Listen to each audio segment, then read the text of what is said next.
You ask Tiger to calculate. This deals with linear inequalities with one unknown. The final result is x greater than 2. Let's solve it step by step.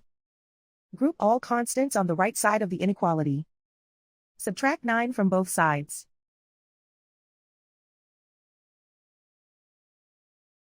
Simplify the arithmetic.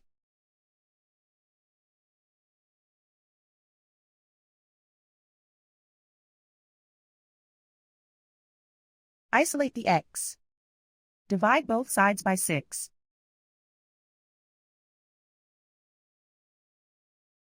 Simplify the fraction.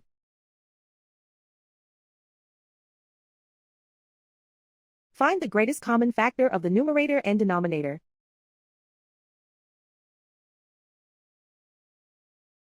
Factor out and cancel the greatest common factor.